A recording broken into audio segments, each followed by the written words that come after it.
Hello everyone, कशा आहात तुम्ही सगळे? मजेत ना? तर हा ब्लॉग खूप दिवसांपासून करायचा होता मला ॲक्च्युली. जे माझ्या घरात न्यू मेंबर्स ॲड झाले आहेत 2. एक जे पर्शियन कॅट आहेत, एक मेल आणि एक फिमेल. त्यांचं नाव आहे ॲश आणि भीम.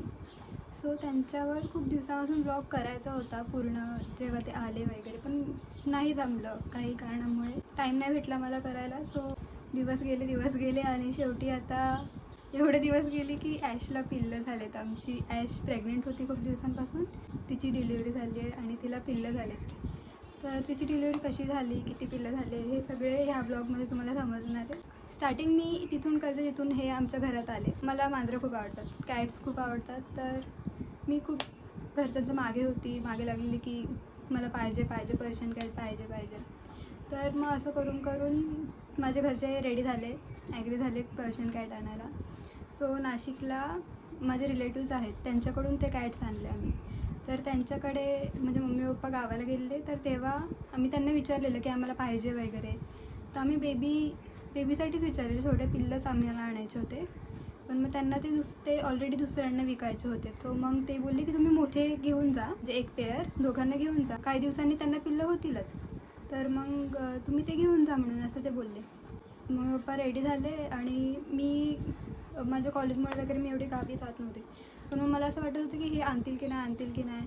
पण मग मम्मी पप्पा घेऊन आले गाडीतून आणि मी खूप हॅप्पी झाली, खूप खुश झालेली जेव्हा ते.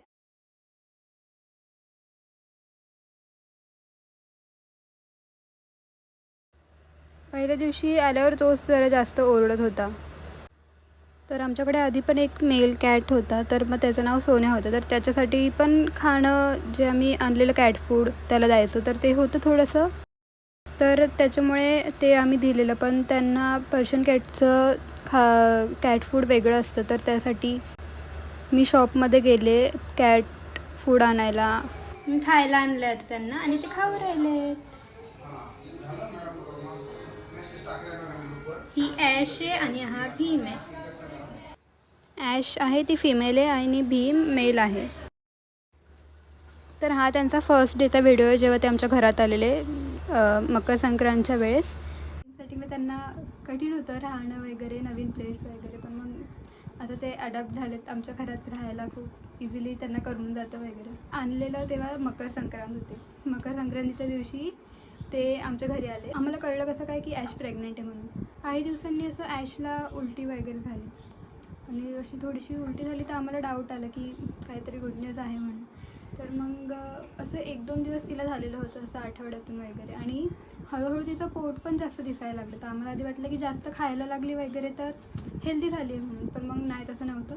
काही दिवसांनी 15-1 दिवसांनी एकदमच मोठं पोट दिसायला लागलं की ॲक्च्युअली ती प्रेग्नेंट वाटायला लागली. तेव्हा आम्हाला कळलं की हां, ती प्रेग्नेंट आहे. असं कॅटची प्रेग्नन्सी अराऊंड 2 to 3 मंथ्सच असते. असं माणसांसारखी, म्हणजे आपल्या ह्युमन्ससारखी नसते की 9 मंथ्ससाठी असेल वगैरे.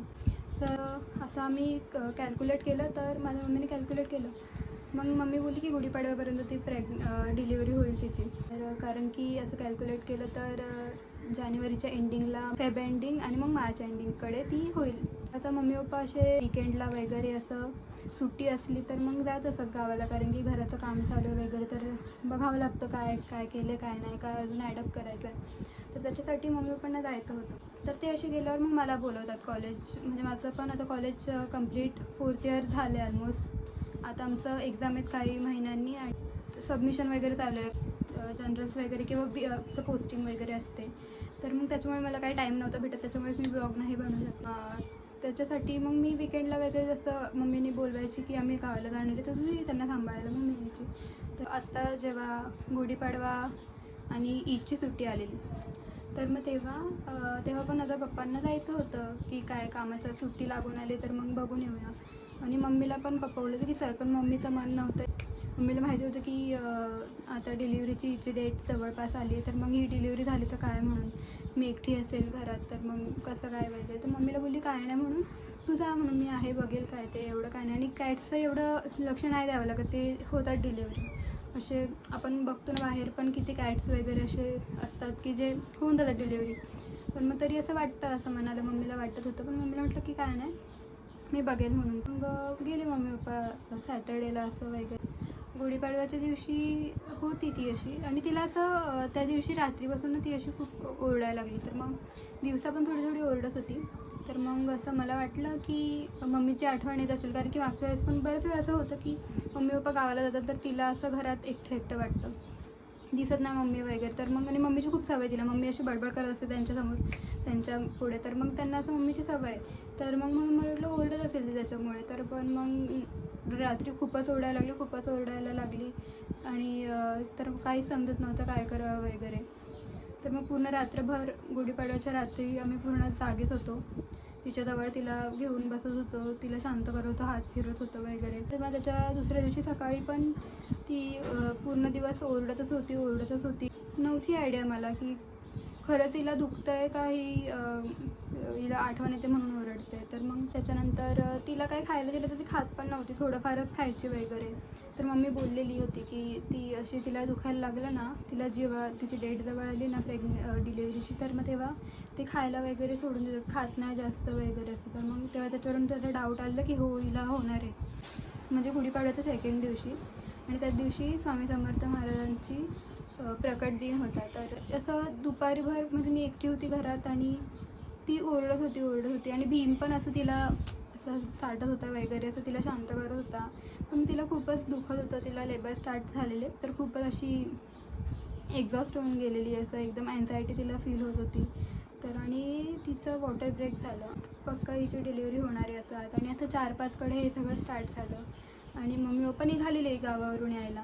तेव्हा मला कळलं की हिची डिलिव्हरी होणार आहे आता.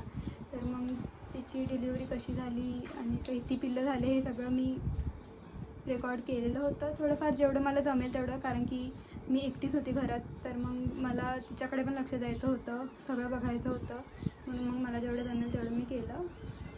आणि पण मग सगळं नीट झालं आहे. तिचे पिल्लं पण हेल्दी आहेत खूप, ती पण चांगली आहे.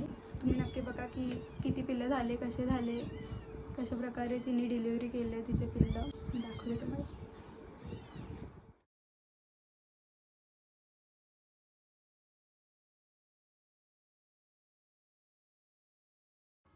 शांत करत होता आणि पूर्ण डिलिव्हरी होईपर्यंत तो तिच्याजवळच बसून होता. ॲशला 4 वाजेपासूनच असे लेबर स्टार्ट झालेले होते आणि असं जीभ बाहेर काढणं ते एन्झायटीमुळे वगैरे होतं. डिलिव्हरीच्या टायमाला कॉमन आहे कॅट्समध्ये. तर असं तिला कॉन्ट्रॅक्शन स्टार्ट झालेले होते, असे थोडे थोडे तुम्हाला दिसत असतील.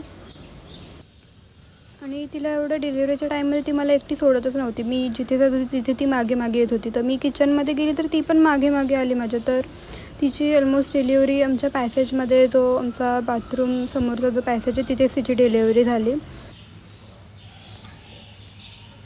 आणि ती असं चाटत होती तर मला कळलंच नाही की तिचं पिल्लूला तिथे चाटते. तर तिचं पहिलं पिल्लू कधी बाहेर आलं हे कळलंच नाही मला.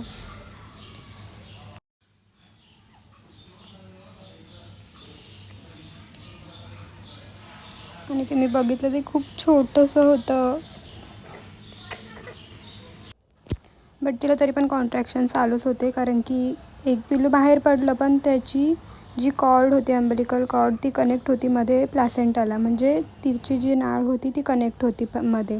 तर जेव्हा ते प्लॅसेंटा बाहेर येईल तेव्हा ते पिल्लू बाहेर पूर्ण मोकळं येऊ शकतं, असं असतं. तर ते मागेच होतं.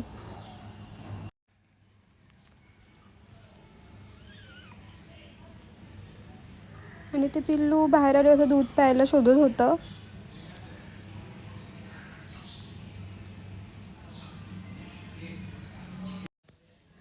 पण मग ते पिल्लू आल्यानंतर मला थोडंसं असं ब्लॅक दिसलं आणि ते सेकंड पिल्लू होतं. सो मी खूप शॉक झाली की हे नक्की काय आहे, कारण की ॲश आणि भीम दोघे पण व्हाईट आहेत. तर ब्लॅक काय दिसतं आहे. पण मग नंतर ते बाहेर आलं तेव्हा समजलं की ब्लॅकवालं हे सेकंड पिल्लू होतं.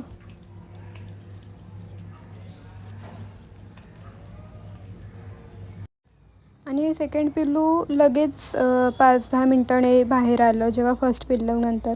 म्हणजे 5 वाजता पहिलं पिल्लू आलं असेल बाहेर आणि 4:15कडे असं सेकंड पिल्लू बाहेर आलं.